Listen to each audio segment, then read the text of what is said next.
जमुनापुर गांव में अर्जुन नाम का एक गरीब मछुआरा अपनी माँ और अपनी जवान बहन राधा के साथ रहा करता था।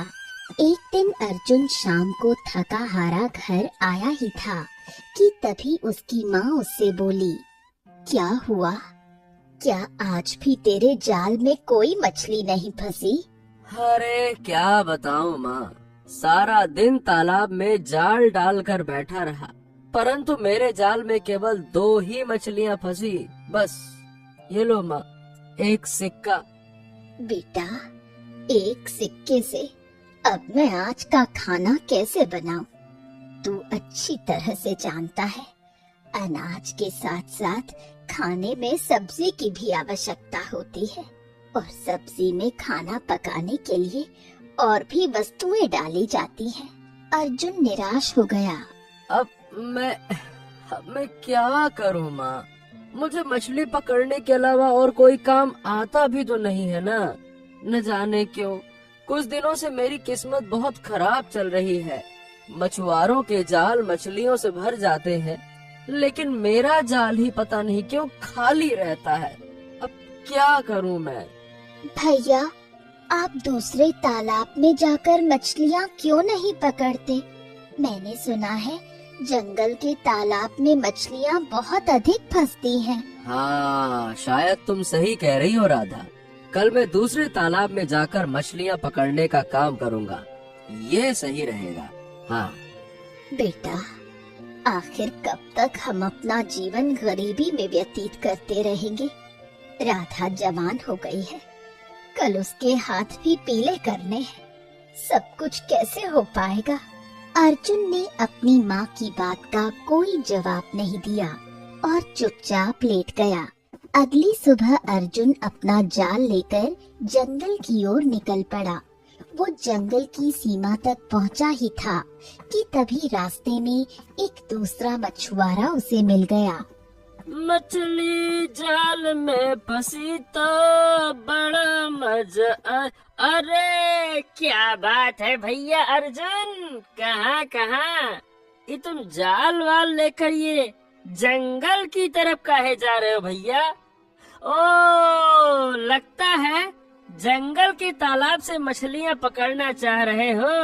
आहा, लेकिन एक बात बता दूं, जब समय खराब होता है तो फिर सब कुछ खराब होता है। जंगल का तालाब तो बहुत दूर की बात है। अरे मैं तो कहता हूँ कि तुम समंदर में भी जाल डाल दोगे, तुम्हारे जाल में मछलियाँ नहीं फंसने वाली। अरे किस्मत खराब, समय खराब तो सब खराब। इतना कहकर दूसरा मछुआरा अर्जुन का मजाक उड़ाता हुआ वहाँ से चला गया। अर्जुन जंगल के तालाब में गया और अपना जाल फैलाकर बैठ गया। अर्जुन शाम तक बैठा रहा। शाम को उसके जाल में केवल 2 मछलियाँ फंसी। हाँ, वो मछुआरा सही कह रहा था। जब समय खराब होता है तो सभी काम खराब होते हैं। अब इन मछलियों का क्या करूं? इन्हें बेचकर पेट भरने से अच्छा है कि आज माँ से कहूँगा कि मछली वो खुद ही खाकर पेट भर ले। इतना कहकर अर्जुन वापस आने लगा। रास्ते में फिर वही दूसरा मछुआरा मिल गया। हाँ, ये क्या है? हे अर्जुन, मैं तो समझ रहा था कि तुम जब जंगल के तालाब से लौटोगे तो तुम्हारा जाल तो पूरा मछलियों से लबालब भरा होगा। ए ससुरा, तुम्हारे जाल में तो केवल 2 ही ठो मछली फंसी है। इतनी ही मछलियाँ तो तुम्हारे जाल में गांव के तालाब में फंस जाती थी। फिर जंगल जाकर इतना थकने की क्या आवश्यकता थी? मेरी बात मान क्यों नहीं लेते? समय खराब, किस्मत खराब तो सब काम खराब। इतना कहकर दूसरा मछुआरा वहाँ से चला गया। अर्जुन निराश होकर घर लौटा और 2 मछलियाँ अपनी माँ और बहन के सामने रख दी। भैया, केवल 2 मछलियाँ, इससे क्या होगा? हाँ, अब जो है यही है राधा, इसे ही पका कर खा लो, कम से कम पेट तो भरे। अब मैं क्या करूं राधा, तुम्हारे कहने पर जंगल के तालाब में गया था, परंतु वहाँ भी केवल 2 ही मछलियाँ तो फंसी। क्या हुआ? कुछ नहीं फंसा। अब तो मुझे दूसरे मछुआरों की बात पर विश्वास होने लगा है, जो मेरा मजाक उड़ाते हैं वो बिल्कुल सही कहते हैं। मेरा भाग्य इस समय मेरा साथ नहीं दे रहा, बड़ी बेकार किस्मत है मेरी। अर्जुन की बात सुनकर उसकी माँ और बहन की आंखों में आंसू आ गए। अगली सुबह अर्जुन फिर से अपना जाल लेकर गांव के तालाब में चला गया। वो सुबह से लेकर शाम तक बैठा रहा, परंतु उसकी जाल में एक भी मछली नहीं फंसी। क्यों भैया, आज पूरी तरह से ठन ठन गोपाल। अरे पहले तो तेरे जाल में 1 या 2 मछली फंस भी जाती थी गलती से, आज तो तेरा जाल पूरा ही खाली है। किस्मत लगता है बहुत ही खराब है। अर्जुन निराश हो गया और चुपचाप अपने घर चला आया। अर्जुन को खाली हाथ देखकर उसकी माँ चौंक गई। क्या हुआ? माँ, आज मेरे जाल में एक भी मछली नहीं फंसी माँ, एक भी नहीं। मैं और तेरी बहन सुबह से भूखे हैं, तेरा ही इंतजार कर रहे थे। अर्जुन की आंखों में आंसू आ गए। अर्जुन को रोता देख उसकी माँ भी रोने लगी। चिंता मत कर बेटे, हिम्मत मत हार। तू एक काम क्यों नहीं करता? हमारे राज्य का राजा सूरज बहुत दयालु है, तू जाकर उससे सहायता क्यों नहीं मांगता? एक ना एक दिन तो तुझे उससे सहायता मांगने जाना ही है, क्योंकि हमें राधा की शादी भी करनी है। अगले दिन अर्जुन अपनी माँ की कही हुई बात के अनुसार सीधे अपने राज्य के राजमहल में चला गया। कुछ देर बाद अर्जुन राज दरबार में खड़ा था। राजा सूरज गहरी सोच में डूबा हुआ था। महाराज की जय हो। महाराज, मैं जमुना नगर गांव का रहने वाला हूँ। मैं एक बहुत ही गरीब मछुआरा हूँ। कुछ दिनों से मेरा भाग्य मेरा साथ नहीं दे रहा। मेरे जाल में मछलियाँ बिल्कुल नहीं फंस रही। मेरा परिवार भूखा है और मेरी बहन भी जवान हो चुकी है। मुझे उसकी शादी भी करनी है। मैंने सुना है कि आप प्रजा के प्रति बहुत ही दयालु हैं। मेरी सहायता कीजिए महाराज, मेरी सहायता कीजिए, मदद कीजिए। राजा सूरज ने गहरी नजर से अर्जुन को देखा और अचानक अपने सिंहासन से उठकर खड़ा हुआ। अरे तो मैं क्या करूं? क्या अब मेरे इतने बुरे दिन आ गए हैं कि मैं गरीब मछुआरों की सहायता करूं? अगर तेरा भाग्य तेरा साथ नहीं दे रहा तो इसमें मैं क्या कर सकता हूँ? बेवकूफ कहीं के चले आते हैं राज दरबार में हमारा समय नष्ट करने। चलो जाओ यहाँ से, हम तुम्हारी सहायता नहीं कर सकते। चलो भागो, सैनिकों निकालो इसको बाहर। ये सुनकर दरबारी आश्चर्य से राजा सूरज की ओर देखने लगे। एक दरबारी उठकर राजा से बोला, महाराज ये क्या? हमारे महल का तो नियम रहा है कि कोई भी खाली हाथ नहीं जाता। मैंने कभी आपको इस तरह से किसी गरीब को अपमानित करते हुए तो नहीं देखा। ये सुनकर राजा सूरज और क्रोधित हो गया। बकवास बंद करो। अगर तुम्हें इतना बुरा लग रहा है तो तुम इसकी मदद करो। दरबारी चुपचाप वापस बैठ गया। राजा सूरज ने अर्जुन से कहा, अब खड़े खड़े देख क्या रहे हो बेवकूफ? चले जाओ यहाँ से, और आज के बाद हम ऐलान करते हैं कि हमारे महल में कोई भी गरीब प्रवेश नहीं करेगा। सैनिकों, इस बात का खास ख्याल रखो। राजा सूरज ने अर्जुन को अपमानित करके बाहर निकाल दिया। अर्जुन आंखों में आंसू लिए हुए अपने घर वापस आ गया। अर्जुन ने जो कुछ देखा उसे अपनी माँ को सुनाया। उसकी माँ आश्चर्य से बोली, परंतु राजा सूरज तो बहुत ही दयालु राजा था। मेरी समझ में नहीं आ रहा कि उसने तुम्हारी मदद क्यों नहीं की और उल्टा तुम्हें अपमानित करके बाहर क्यों निकाल दिया। अर्जुन की आंखों में आंसू आ गए। वो बोला, माँ, अब किसी का भाग्य साथ नहीं देता तो फिर कोई राजा भी साथ नहीं देता है क्या? क्या करूँ माँ, क्या करूँ? राधा अर्जुन के पास गई और उसे साहस दिया। भैया, आप हिम्मत मत हारो। देखना, एक ना एक दिन भाग्य जरूर बदलेगा। हाँ राधा, बस तेरी इन्हीं बातों से मुझे हिम्मत मिलती है। सही कहती है तू, एक दिन भाग्य जरूर बदलेगा, जरूर बदलेगा। हर रात के बाद सवेरा जरूर होता है। सही कहा तूने। अगले दिन अर्जुन गांव के तालाब में मछलियां पकड़ने गया। वहाँ कुछ मछुआरे पहले से बैठे थे।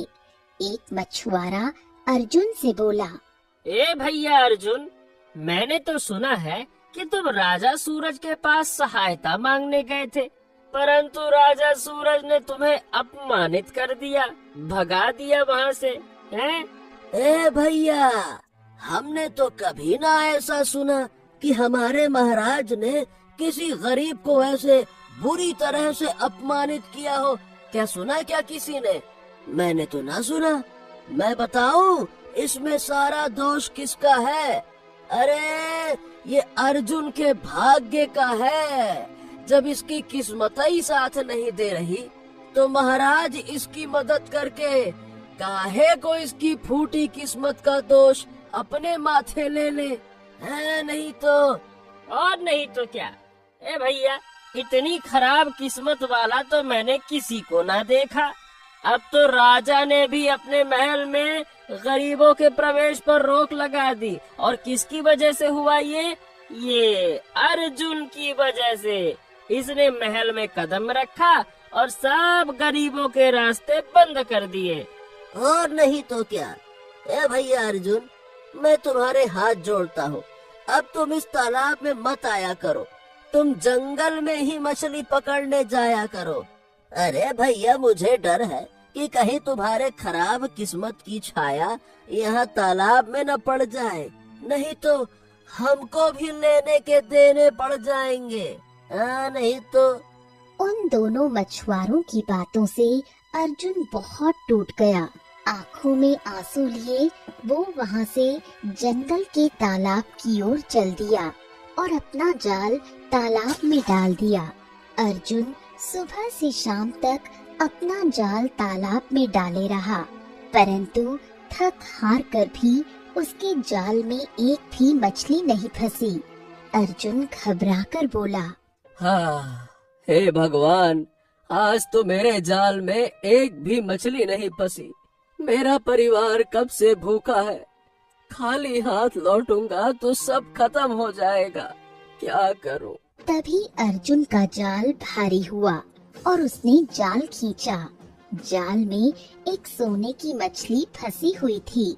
अर्जुन सोने की मछली को देखकर चौंक पड़ा और बोला, हाँ, हाँ, अरे लगता है भगवान ने मेरी मदद कर दी।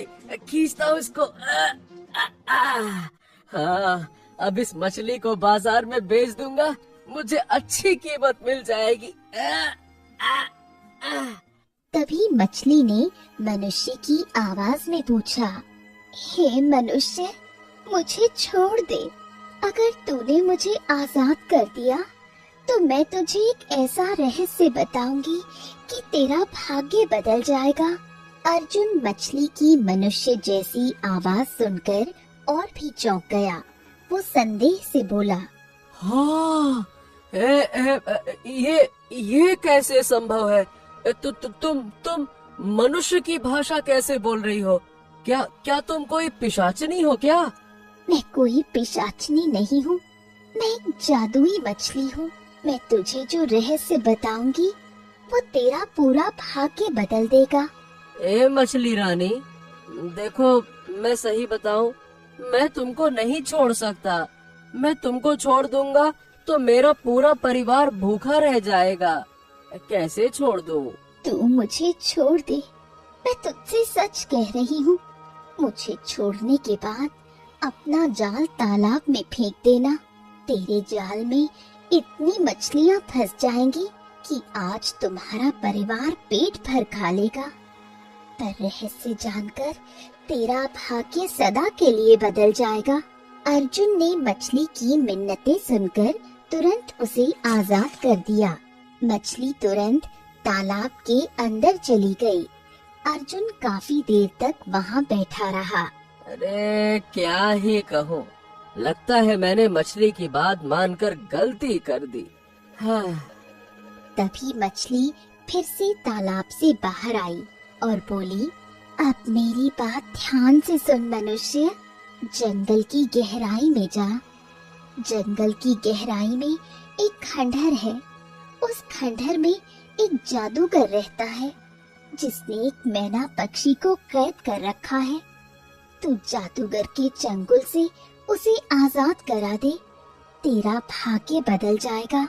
अर्जुन चौंक गया। है? मैं जादूगर के चंगुल से मैना पक्षी को आजाद करके कैसे अपना भाग्य बदल लूंगा? मुझे तो कुछ समझ ही नहीं आया। जब तू उसे आजाद कराएगा तो तू स्वयं जान जाएगा। पर याद रखना, वो जादूगर बहुत ही चतुर और खतरनाक है, इसलिए उसका सामना बहुत मुश्किल होगा। इतना कहकर मछली फिर से तालाब में चली गई। अर्जुन ने फिर अपना जाल डाला और उसने 2 मछलियां पकड़ी। अर्जुन उन 2 मछलियों को देखकर बोला, हाँ, चलो कम से कम आज हमारे परिवार को भूखा तो नहीं रहना पड़ेगा। आज मछली भून कर ही खा लेंगे। हाँ। अर्जुन मछलियों को लेकर अपने घर गया और सारी घटना अपनी माँ को सुनाई। तो माँ, मैं कल जंगल की गहराई में जाकर खंडहर जरूर तलाश करूँगा। बेटा, एक बार और सोच ले, क्या जादुई मछली पर विश्वास करना सही होगा? अब क्या सोचना क्या विचारना माँ, मेरे पास इसके अलावा और कोई विकल्प तो है नहीं। हो सकता है कि वाकई में इसमें कोई बड़ा रहस्य छुपा हो सकता है कि हमारी फूटी किस्मत अच्छी हो जाए। अगले दिन अर्जुन जंगल की गहराई में गया। वो काफी देर तक पैदल चला और जंगल का दृश्य थोड़ा डरावना सा लगने लगा। बहुत दूर चलने के बाद अर्जुन के कानों में एक आवाज टकराई। कौन हो तुम और इस जंगल की गहराई में क्यों चले जा रहे हो? क्या तुम नहीं जानते कि जंगल बहुत खतरनाक है? अर्जुन पलटा और देखा कि एक साधु वहाँ खड़ा था। अर्जुन साधु के पास गया और अपनी बात बताई। प्रणाम साधु महाराज। साधु महाराज, मैं जंगल में एक खंडहर तलाश रहा हूँ। मुझे मछली ने बताया कि वहाँ एक जादूगर है जो मैना पक्षी को कैद किए हुए है। अगर मैं उसे आजाद कर दूं तो मेरा भाग्य बदल जाएगा। साधु चौंका और रहस्यमय अंदाज में मुस्कुराया। बड़े बहादुर हो जो मछली की बात मानकर यहाँ पे आ गए। पर क्या तुम्हें लगता है कि वो जादूगर कोई सामान्य व्यक्ति है? वो जादूगर बहुत ही खतरनाक है। वो तुम्हें मार देगा। हाँ, मुझे इस बात की कोई परवाह नहीं है साधु महाराज। मैं तो रोज अपने परिवार को गरीबी और दुख के कारण मरते हुए देख रहा हूँ, और गरीबी से ज्यादा खतरनाक इस दुनिया में कुछ भी नहीं होता। पर एक बार फिर से सोच ले बच्चे, अपनी जान खतरे में डाल रहा है तू। वो जादूगर कोई साधारण जादूगर नहीं है, बल्कि बहुत ही शक्तिशाली जादूगर है। और तूने बताया कि तेरा एक परिवार भी है। अगर तुझे कुछ हो गया तो तूने कभी सोचा है कि तेरे परिवार का क्या होगा? अर्जुन फीकी मुस्कान दिए हुए साधु की ओर देखकर बोला। वैसे मेरे जीते जी भी मेरे परिवार के साथ क्या हो रहा है? मैं उनके लिए कुछ भी नहीं कर पा रहा साधु महाराज। न खाने को है न जीने को है, क्या करूं? हाँ, नियति ने मुझे एक मौका दिया है और मैं इस मौके को छोड़ूंगा नहीं। भले ही मुझे अपनी जान क्यों न गंवानी पड़े, पर मैं अपने परिवार के लिए कुछ भी करूंगा। इसका मतलब तू पक्का फैसला करके आया है। हाँ, और मैं अपने कदम हरगिज वापस नहीं लूंगा। साधु मुस्कुराते हुए बोला। तो ठीक है, मेरा आशीर्वाद तेरे साथ है बच्चा। पर तुझे एक बात बताता हूँ, जब तू खंडहर तक पहुँच जाए तो जादूगर से अचानक से उसका सामना मत करना। जादूगर दोपहर के समय खंडहर से कुछ देर के लिए चला जाता है, इसीलिए दोपहर में ही तू खंडहर में प्रवेश करना और वहाँ जो मैना पक्षी होगी उससे बात करना। है? मैना पक्षी से बात करना? तो क्या मैना पक्षी भी मनुष्य की आवाज में बात करती है? हाँ, वो मैना पक्षी कोई साधारण पक्षी नहीं है, वो भी मनुष्य की आवाज में बात करती है।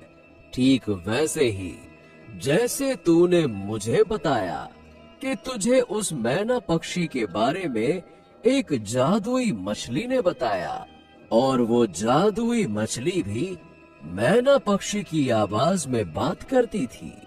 उस मैना पक्षी की बातें सुने बगैर जादूगर से सामना मत कर लेना, वरना तेरी हार निश्चित है, क्योंकि तू जादूगर के सामने नहीं टिक पाएगा। लेकिन हाँ, वो मैना पक्षी तुझे एक रहस्य बताएगी। उस रहस्य को जानने के बाद तू जादूगर के सामने जाएगा और तब जाकर तू उस जादूगर से जीत सकता है, और फिर तेरी विजय पक्की है। हरिओम हरिओम हरिओम। इतना कहकर साधु वहाँ से चला गया। अर्जुन कुछ देर वहीं खड़ा रहा और फिर आगे बढ़ गया। बहुत दूर पैदल चलने के बाद अर्जुन को खंडहर दिखाई दिया। दोपहर का समय हो चुका था। हाँ, यही समय है खंडहर में प्रवेश करने का। आराम से जाता हूँ। अर्जुन खंडहर में गया और देखा कि एक पिंजरे के अंदर मैना पक्षी बंद थी। मैना पक्षी अर्जुन को देखकर चौंक गई। तुम यहाँ क्या कर रहे हो? जादूगर कुछ ही देर में आ जाएगा। देखो मैना पक्षी, मैं तुम्हें जादूगर के चंगुल से आजाद कराने आया हूँ। मछली ने मुझे बताया कि अगर मैं तुम्हें आजाद करूँगा तो मेरा भाग्य बदल जाएगा। तुम मुझे ऐसे आजाद नहीं कर सकते। पहले तुम पास के बूटी के तालाब में जाकर स्नान करो। कहते हैं कि बूटी के तालाब में स्नान करने से तांत्रिक और शैतानी मंत्रों से सुरक्षा मिलती है। बूटी के तालाब में स्नान करके शाम को फिर यहाँ आना। जादूगर अपने मंत्रों की शक्ति से तुम्हें मारने का प्रयास करेगा, पर बूटी के तालाब से स्नान करके आने पर उसके मंत्र काम नहीं करेंगे। तब तुम चतुराई से जादूगर का एक दांत तोड़ना। उसके दांतों में एक सोने का दांत है। उसके सोने के दांत में उसके प्राण बसे हुए हैं। जल्दी जाओ, यदि जादूगर अभी आ गया तो तुम अभी उसका मुकाबला नहीं कर पाओगे। अर्जुन तुरंत वहाँ से निकल गया। कुछ ही देर बाद रंग बिरंगी आभा के बीच जादूगर खंडहर में प्रकट हुआ। उसने मैना पक्षी की ओर घूरते हुए कहा। बगड़बम बगड़बम बगड़बम, मुझे मनुष्य की गंध आ रही है। सच बता, क्या यहाँ कोई मनुष्य आया था? दफा हो जा यहाँ से जादूगर, तेरा मनहूस साया जब से इस खंडहर में पड़ा है तब से यहाँ मनुष्य तो क्या कोई जानवर भी नहीं आता। जादूगर क्रोधित हो उठा। बस आज रात का इंतजार कर ले मैना, कल मैं तुझे मार कर तेरी बलि देकर हमेशा के लिए अमर हो जाऊंगा। अगर मुझे तुझे अपनी तांत्रिक शक्तियों के लिए इस्तेमाल नहीं करना होता तो अब तक तुझे मार देता। तेरी बकवास अब और नहीं सुन सकता मैं। मैना पक्षी चुपचाप अपना मुंह फेर लेती है। उधर दूसरी ओर अर्जुन ढूंढते ढूंढते एक तालाब के किनारे पहुंचा। हाँ, क्या यही बूटी का तालाब है जिसके बारे में मैना ने बताया था? हाँ, मैं जड़ी बूटियों का तालाब हूँ। लेकिन सुन ले, अगर तूने स्नान किसी बुरी नियत से किया तो जलकर राख हो जाएगा, और अगर नेक काम के लिए स्नान करेगा तो तुझे कोई नुकसान नहीं होगा, क्योंकि मैं एक जादुई तालाब हूँ। अर्जुन ने बिना देर किए तालाब में स्नान किया। बाहर निकलते ही उसके पूरे शरीर पर रंग बिरंगी आभा चमकने लगी। लगता है तूने सचमुच अच्छे कार्य के लिए स्नान किया है। हाँ। अर्जुन वहाँ से खंडहर की ओर चल पड़ा। खंडहर तक पहुँचते पहुँचते शाम हो चुकी थी। जैसे ही अर्जुन अंदर गया, जादूगर ने उसे देखा और चौंक गया। कौन है तू? एक मछुआरा जो तेरा अंत करने आया है। बगड़बम बगड़बम बगड़बम, अब मेरे इतने बुरे दिन आ गए कि एक मछुआरा मेरा अंत करेगा। मैं तुझे अभी यही अपने मंत्रों से खत्म कर दूंगा। जादूगर ने मंत्र पढ़ना शुरू किया, लेकिन अर्जुन पर उसका कोई असर नहीं हुआ। ओम ह्रीं क्लीं। ये कैसे हो सकता है? ये कैसे हो सकता है?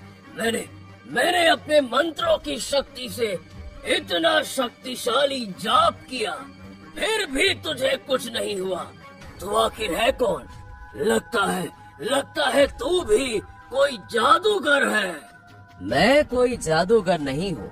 मैं बूटी के तालाब में स्नान करके आया हूँ, इसीलिए तेरे मंत्र अब मुझ पर असर नहीं करेंगे। जादूगर ठहाका लगाकर हंसा।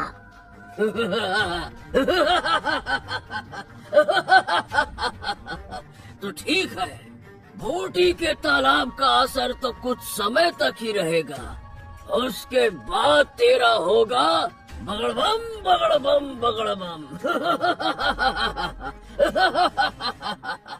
अर्जुन ने मौका देखकर तेजी से जादूगर के मुंह पर एक जोरदार मुक्का मारा।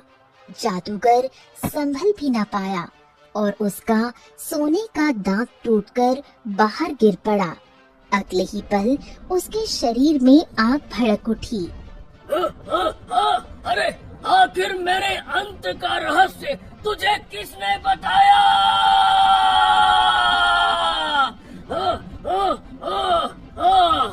यही मैना पक्षी ने, उसी ने मुझे जड़ी बूटी के तालाब के बारे में बताया।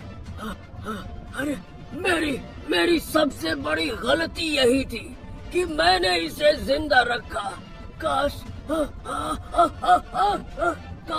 काश मैं लालच में ना आता।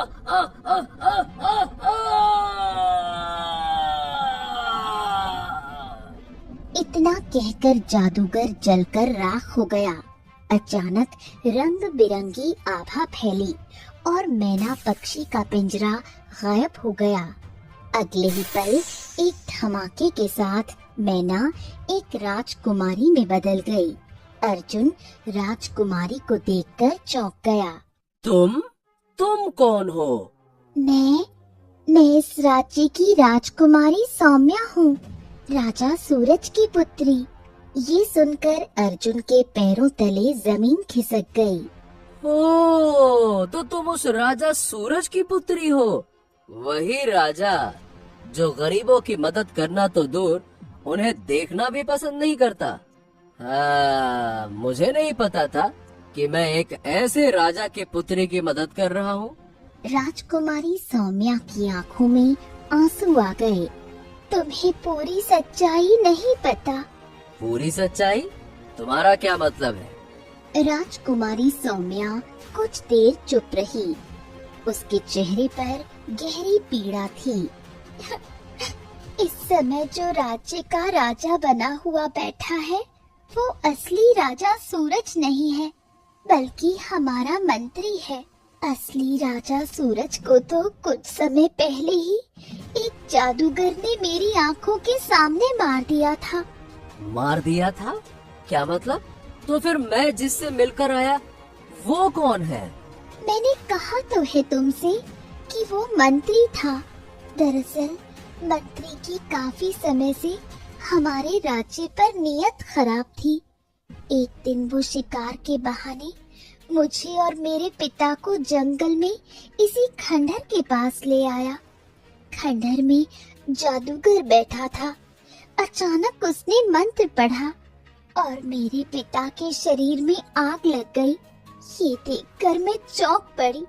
सब कुछ इतनी जल्दी हुआ कि मुझे कुछ भी समझने का मौका ही नहीं मिला। अगले ही पल मैंने देखा कि मंत्री का चेहरा मेरे पिता में परिवर्तित हो गया। मेरी एक सहेली थी, क्योंकि वो एक परी थी। मैंने मदद के लिए उसे बुलाया। परी मदद के लिए आई, लेकिन जादूगर का मुकाबला नहीं कर सकी।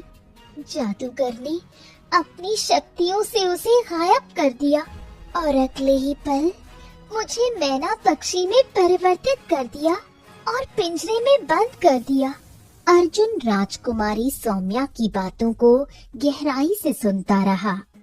अच्छा, तो ये रहस्य था। तभी मैं सोच रहा था कि राजा सूरज ने मुझे अपमानित क्यों किया। दरबारी अचानक से चौंक गए कि राजा सूरज को क्या हो गया, जबकि असल में तो वो महाराज सूरज थे ही नहीं। दरबारियों को क्या पता कि महल में राजा सूरज नहीं बल्कि मंत्री बैठा था जो राजा सूरज का रूप धारण किए हुए था।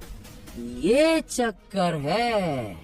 उसी समय रंग बिरंगी रोशनी के बीच एक परी प्रकट हुई। ये तो मेरी दोस्त है। मैं ही हूँ। जादुई मछली के रूप में तुमने मुझे देखा था। दरअसल जादूगर ने अपनी शक्ति से मुझे मछली में परिवर्तित कर दिया था। जब तुमने मुझे पकड़ा तब मैंने तुम्हारी आंखों में वीरता देखी। इसी कारण मैंने तुम्हें मैना पक्षी और जादूगर के बारे में बताया। तुमने कितनी आसानी से जादूगर का अंत कर दिया, परंतु तुम्हें अभी एक कार्य और करना है। कौन सा कार्य? जादूगर के मरने से मैं अपने रूप में आ गई, परंतु जादूगर और मंत्री आपस में जुड़े हुए हैं। मंत्री राजा सूरज का रूप धारण किए हुए हैं। तुम्हें सबके सामने उसका नकाब उतारना होगा। तुम राजमहल जाओगे और जैसे ही इस जादूगर की राख मंत्री के चेहरे पर डालोगे, उसका असली रूप सबके सामने आ जाएगा और कुछ देर बाद वो जलकर राख हो जाएगा। अर्जुन ने मुस्कुराते हुए हामी भरी और जादूगर की राख उठा ली। अगले ही पल परी ने अपनी छड़ी आगे की और राजकुमारी सौम्या और अर्जुन राज दरबार में प्रकट हो गए। सिंहासन पर बैठा हुआ राजा सूरज, जो असल में मंत्री है, उन्हें देखकर चौंक गया। अब तेरा खेल खत्म हो गया। अर्जुन ने अचानक जादूगर की राख मंत्री के चेहरे पर फेंक दी। अगले ही पल मंत्री अपने असली रूप में आ गया। अरे ये तो मंत्री है। इसका मतलब ये अब तक महाराज सूरज की शक्ल में यहाँ बैठा हुआ था सिंहासन पर। अगले ही पल मंत्री के शरीर में आग लग गई और वो कुछ देर में जलकर राख हो गया। अब सारा रहस्य खुल चुका है। ये वही मंत्री था जिसने मेरे पिता की हत्या की और जादूगर की सहायता से मुझे कैद कर दिया। ओ, अब समझ में आया कि राजा सूरज तो प्रजा के प्रति बहुत दयालु थे और अचानक से उनका ये स्वभाव कैसे बदल गया। तो ये कारण था। और जब भी हम इससे राजकुमारी सौम्या के बारे में पूछते थे तो वो बड़ी आसानी से कह देता था कि वो तो अपने शिकार पर गई हैं। हमें क्या पता था कि वो असली राजा सूरज नहीं बल्कि मंत्री था। राजकुमारी सौम्या ने सबके सामने अर्जुन का हाथ उठाया। ये सब अर्जुन की वजह से हुआ है। दरबार तालियों की गड़गड़ाहट से गूंज उठा। मैं तुमसे विवाह करना चाहती हूँ और चाहती हूँ कि इस राज्य की बागडोर तुम संभालो। अर्जुन ने मुस्कुराते हुए हामी भरी। उसी समय उनका विवाह संपन्न हुआ और अर्जुन राजा बन गया। तभी परी प्रकट हुई। मैंने कहा था ना, अगर तू मैना पक्षी को आजाद करेगा तो तेरा भाग्य बदल जाएगा। देख, तू साधारण मछुआरे से सीधा राजा बन गया। परी रंग बिरंगी आभा के साथ गायब हो गई। अर्जुन अपनी पत्नी सौम्या और सैनिकों के साथ अपने घर पहुंचा।